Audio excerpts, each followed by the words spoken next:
এই মুহূর্তে একজন দর্শক রয়েছেন, আমি ঝন্টু বড়াইকের এবং রাজপুত্র চন্দ্র প্রসন্দার কাছে যাওয়ার আগে একজন দর্শকের টেলিফোন নিয়ে নিতে চাই। বিশ্বরূপ কর এই মুহূর্তে রয়েছেন। বিশ্বরূপ বাবু, কোচবিহার থেকে আপনি বলছেন, খুব সংক্ষেপে আপনার প্রশ্ন বলুন। আমি ঝন্টু বড়াই, বিশেষজ্ঞ রয়েছেন, প্রসূন বাবু রয়েছেন আইনজীবী, তাদের কাছে আপনার প্রশ্নটা দেব, বলুন প্লিজ। হ্যাঁ নমস্কার, বলছি যে সিএটা লাগু হলে কি যারা বাঙাল এক কথায় যদি আমরা বলি তাদের কি কোনো সমস্যা হতে পারে, বা এই বিষয়টা যদি একটু সুস্পষ্ট করে, কারণ বিভিন্ন জায়গায় বিভিন্ন কথা শোনা যাচ্ছে, এক এক রকম ভাবে এক এক রকম বিষয় উঠে আসছে, অ্যাকচুয়ালি বিষয়টা স্পষ্ট নয়। বিশ্বরূপ বাবু আমি ক্ষমা প্রার্থী, গোটা বাংলা ক্ষমা প্রার্থী আপনার কাছে, এবং আমার পরিবারেও এই একই প্রশ্ন করেছে। আমিও উদ্বাস্তু পরিবারের সন্তান, বাঙাল বাড়ির ছেলে। আতঙ্ক সৃষ্টি করেছেন আজকে মমতা বন্দ্যোপাধ্যায়। আমি আপনার এই উত্তরটা একেবারে স্ট্রেট ঝন্টু বড়াইকের কাছে যাব। ঝন্টু বড়াইক 46-47 সালে আমার পরিবারের মতন বহু পরিবার, বাঙাল পরিবার, তাদের আজকে রাতের ঘুম আসলে মমতা বন্দ্যোপাধ্যায় উড়িয়ে দিচ্ছেন। তৃণমূল কংগ্রেস এই মুহূর্তে পূর্ববঙ্গ থেকে যারা এসেছে তাদেরও বিরোধিতা করছেন, আসলে তাদের প্যানিক ক্রিয়েট করছেন। সত্যি কি তাদেরকে আবার নাগরিকত্ব নিতে হবে, এরকম কোন আইন হয়েছে নাকি? আমি তোমাকে বলি, স্পষ্ট ভাষায় বলুন স্যার। আমি ছাত্র হিসাবে আপনার থেকে জানতে চাইছি, আমার মতন বহু মানুষ জানতে চাইছে। আমি আজকে এই রকম অন্তত শখানেকের মতন ফোন পেয়েছি, বিশ্বাস করো, খুব মানসিক চাপে, যে এই ধরনের প্যানিক, তুমি বললে প্যানিক বাটন, আসলে ব্যাপারটা হচ্ছে মিথ্যে দিয়ে ভুলিয়ে সত্য প্রচার করা যায় না। সত্যকে সত্যের মতো প্রচার না করলে তা বেরিয়ে আসবে দিনের আলোয়। আমি তোমায় বলি সিম্পল দুটো ক্লজ, আমি একদম কোনো আজকে আইনে কচ করে যাব না। যারা শুনছেন তারা শুনুন, এই 10 ইয়ারের মধ্যে কেউ যদি মনে করেন আপনারা এই ক্রাইটেরিয়া ফুলফিল করেছেন, অর্থাৎ আপনাকে অ্যাপ্লাই করতে হবে 72 থেকে 2014-এর 31শে ডিসেম্বরের মধ্যে, সিম্পল দুটো ক্লজ, বিশ্বাস করুন, মোবাইল অ্যাপসে ক্লিক করলে এটি চাকরির পরীক্ষার 10 ভাগের 1 ভাগ সময় আপনি অ্যাপ্লাইটা করতে পারবেন। কীরকম? আপনি যেখান থেকে এসেছেন 3টে দেশের উল্লেখিত 3টে দেশ, তার যদি ন্যূনতম কিছু ডকুমেন্টস থাকে, যেটা থাকার কথা, যদি না থাকে দিতে পারবেন, যদি না থাকে যেদিন ভারতে ঢুকেছেন, ভারত এত বড় একটা দেশ, এত বড় বসুন্ধরা কুটুম্বকম আমাদের ইয়েতে আছে, যারা আসে তারা কিন্তু অন্তত একটা ভোটার কার্ড, রেশন কার্ড পায়।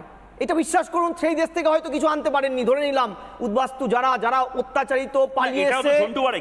একদম সহজ করে ভেঙে বলতে গেলে আপনি বা ভারত সরকার বা আমি কখনোই যে মানুষটা, আমি আবারও বলছি, খুব খারাপভাবে বলছি, ক্ষমা করুন মা মাসি যারা এই মুহূর্তে দেখছেন, ব্রাহ্মণবেড়িয়া থেকে ধরুন যেভাবে তাড়া করে মেয়েটাকে রেখে দিতে বলেছে যে মেয়েটাকে রেখে যা, বাবা এবং মা এক রাতের নোটিশে লণ্ঠন নিয়ে বর্ডার ক্রস করে চলে এসেছে, একটা ট্রেনে বাসে যা পেরেছে বনগাঁয় বা মুর্শিদাবাদে ঢুকে পড়েছে। তার কাছে না আছে আধার কার্ড, না ভোটার কার্ড, না পাসপোর্ট, না কিচ্ছু। কি করবে? আমি তোমায় বলছি, সে শুধু একটা কথাই বলছে যে আমার উপরে হায়নার মতন যেভাবে আক্রমণ করা হয়েছে, শাখা সিঁদুর ভেঙে দেওয়া হয়েছে, কি করবে? এখানে দুটো কলাম সেট করা হয়েছে, শুনুন সবাই। শিডিউল 1B কিচ্ছু নেই আপনার ওই দেশ থেকে আসার সময়। শিডিউল 1B-তে পরিষ্কার আরেকটা কলাম দেওয়া আছে, আপনি যে ডেটে ভারতে প্রবেশ করেছেন সেই ডেটে ভারতে তো কিছু কাগজ আপনি গ্যাদার করেছেন, আপনি তো কিছুদিন ছিলেন, একটা রেশন কার্ড হয়েছে, আপনার নতুন একটা ইলেকট্রিক বিল আছে, কিচ্ছু নেই আপনার। ধরলাম আপনি ময়ূক রঞ্জন ঘোষ এখানকার মানুষ, ওই যে অঙ্কন বাবু, ওই যে আজিজুলদা আছে, দুজন ভালো প্রতিবেশী অধ্যাপক মানুষ, এদের একটা উইটনেস হিসেবে চলে যান, একটা মেমোরেন্ডামে সই করে স্ক্যান করে আপলোড করুন, দায়িত্ব নিয়ে বলছি, আপনি একটা ডিজিটাল কার্ড পাবেন, দ্যাট ইজ ইউর কার্ড। আমি কেন বলছি, এই মানুষগুলো রেল লাইনের ধারে, বস্তিতে, জঙ্গলে এমন ভাবে থেকেছে। অঙ্কন একটু উদাহরণ দিল, আমি আপনাকে বলি ময়ূক, এই বাংলায় শুভে বাংলা, যার জন্য টিআরপি ভারতের ছিল আকবর এবং ঔরঙ্গজেবের সময় 1 নম্বরে, সেই সবচাইতে বড় কৃষক সম্প্রদায় নমশূদ্ররা যখন ভারত ভাগের পরে এখানে এসে রেল লাইনের ধারে এখানে সেখানে বসছে, তাদের কোনো সামাজিক স্বীকৃতি ছিল না। তৎকালীন জ্যোতিবাবু এদের দ্বন্দ্বকারণ্য মরিচ ঝাঁপিতে পাঠিয়েছিল। আমি জানি না ঝন্টু বড়াইক আপনি মিথ্যা কথা বলছেন না মমতা বন্দ্যোপাধ্যায় মিথ্যা কথা বলছেন। আমি অ্যাড করছি যে আমরা তো যারা উদ্বাস্তু এসেছি তারা তো এফআরআরতে গেছিলাম নিজেদেরকে শরণার্থী হিসেবে বলতে, সেখানে রেজিস্ট্রেশন আছে, যদি নাও থাকে আপনার দুজন প্রতিবেশী তো আছে, তাদেরকে নিয়ে যান। এই বিষয়গুলো আসছেই কোথায়? যদি 71-এর আগে কোন পরিবার যদি এখানে আসে, এই বিষয়গুলো থাকে না, এই বিষয়গুলো থাকে না, তাহলে মমতা বন্দ্যোপাধ্যায় মিথ্যাচার করছেন কেন? একবার শুনি, এনআরসি হয়ে গেল নাকি? আজ রাত থেকে আগে নাকি এনআরসি হয়ে গেল, কি ভয়ঙ্কর মিথ্যা কথা, একবার শুনে নি। মনে রাখবেন, এরপরে কেয়ের সাথে এনআরসিকে যুক্ত করে দেবে। আপনারা যারা নাগরিক আছেন, এবার বলুন তো একটা ছোট্ট কথা, এরকম অনেক পরিবার আছে, এপার বাংলার সাথে ওপার বাংলার বিয়ে হয়েছে, এখানকার ছেলে ওখানকার মেয়ে, ওখানকার মেয়ে এখানকার ছেলে, তাদের কি হবে? তার মানে মেয়ে বাপের বাড়ি যেতে পারবে না, আসতে পারবে না, আর ছেলে সেও শ্বশুর বাড়ি যেতে পারবে না, সেও রাষ্ট্রহীন হয়ে যাবে। আপনাদের ডিটেনশন ক্যাম্পে নিয়ে চলে যাওয়া হবে। প্রসূন মৈত্র আইনজীবী এই মুহূর্তে রয়েছেন। প্রসূনবাবু, আপনি মুখ্যমন্ত্রী মমতা বন্দ্যোপাধ্যায়ের কথাগুলো শুনছেন এবং আপনি নিজে সিএ এটা পড়েছেন, এটা কি চলছে? গোটা বাংলায় প্যানিক সৃষ্টি করে দিচ্ছেন রাজ্যের মুখ্যমন্ত্রী। নমস্কার সবাইকে। দেখুন, মমতা বন্দ্যোপাধ্যায় যেটা বলছেন সেটার পেছনে ওনার রাজনৈতিক স্বার্থ রয়েছে, এটা বুঝতেই পারা যাচ্ছে। কারণ বিগত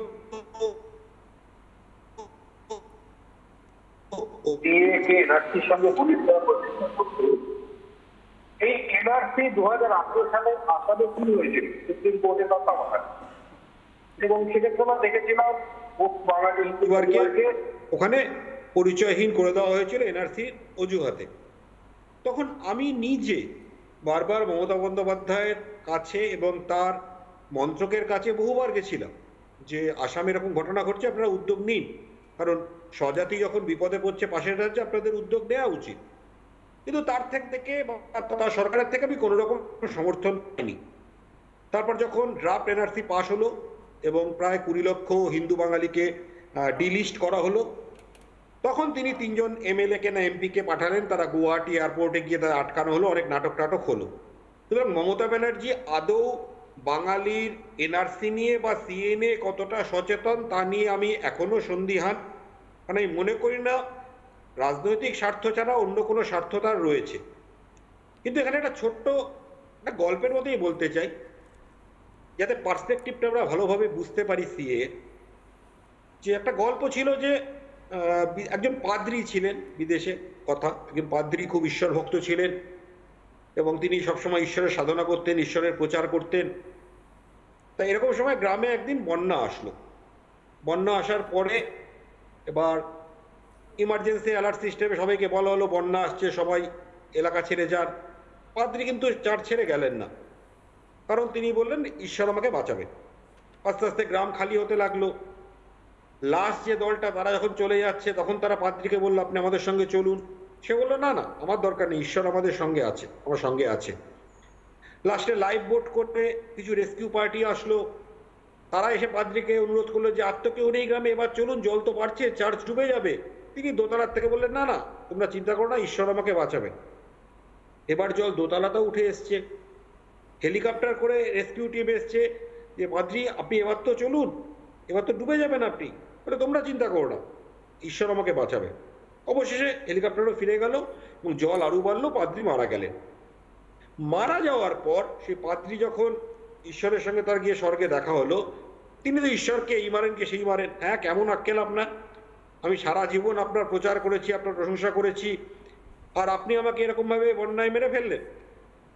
তখন ঈশ্বর তাকে বলল আমি তোমার জন্য গ্রামবাসীকে দিয়ে বলালাম, স্পিডবোট পাঠালাম, হেলিকপ্টার পাঠালাম, তুমি একটা অপশনও অ্যাভেল করলে না, এখন আমাকে দোষ দিচ্ছ।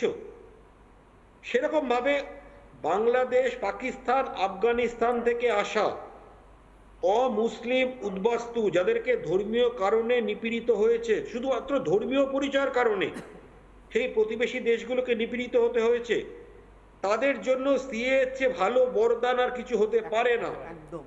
এরপরেও যদি আমরা সেই পাদ্রীর মতো ঈশ্বর আমাকে বাঁচাবেন বলে মমতা ব্যানার্জির ভরসায় বসে থাকি, তো আমরা বলবো আমরা তারা মূর্খের স্বর্গে বসবাস করছি।